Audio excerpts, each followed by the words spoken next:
لیکن ناظرین یہاں ہم کچھ بات کرنا چاہیں گے شہر ایمسٹرڈیم کے حوالے سے. میں پچھلے ہفتے شہر ایمسٹرڈیم میں تھا اور وہاں کا ٹرانسپورٹ سسٹم جب میں نے دیکھا یا اس کے حوالے سے ایک رپورٹ بنانے کے لیے کچھ شارٹس بنائے تو واقعی دیکھ کے اندازہ ہوا کہ یعنی یہ ٹرانسپورٹ سسٹم اتنے لوگوں کو جس طریقے سے اکوموڈیٹ کرتا ہے. میں سمجھتا ہوں اگر اس کا 50% ٹرانسپورٹ سسٹم کراچی میں امپلیمنٹ کر لیا جائے تو اس شہر کی ٹرانسپورٹ کے تمام مسائل حل ہو جائیں. لیکن اس میں بڑی پلاننگ ہے. آئیے پہلے آپ کو یہ رپورٹ دکھاتے ہیں, اس کے بعد پروگرام کا اختتام کریں گے.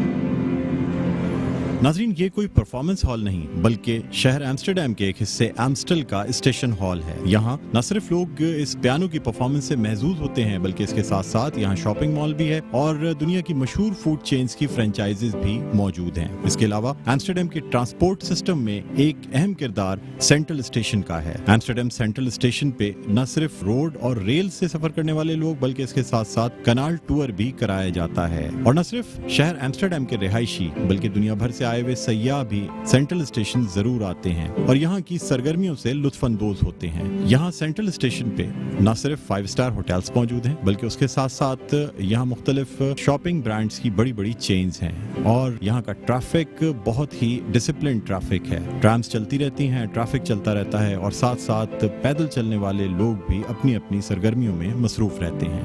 ناظرین رات گئے تک لوگوں کی ایک بڑی تعداد یہاں سینٹرل اسٹیشن پر موجود رہتی ہے. نہ صرف ایمسٹرڈیم کے مختلف حصوں بلکہ دوسرے شہروں اور دوسرے ملکوں تک بھی یہاں کی ٹرینوں میں بیٹھ کر جاتے ہیں. Buland Iqbal central station Amsterdam Netherlands. جی ناظرین یہ رپورٹ آپ نے دیکھی اور میں سمجھتا ہوں کہ اگر کچھ محنت کی جائے, کچھ کراچی پر فنڈز خرچ کیے جائیں تو پھر وہ دن دور نہیں کہ کراچی سڑکوں پر بھی دوبارہ ٹرامز چل سکتی ہیں. کراچی کا علاقہ صدر جو کبھی ایسا ہی منظر پیش کیا کرتا تھا اب شاید سوائے پولوشن کے علاوہ کچھ نہیں دکھاتا. بہت سے منصوبے بنائے گئے لیکن اگر اسے پراپر یعنی ایک دل جمعی کے ساتھ اس پہ عمل کیا جائے تو وہ دن دور نہیں کہ کراچی شہر میں بھی ایک اچھا ٹرانسپورٹ سسٹم جو ہے وہ نافذ کیا جا سکتا ہے.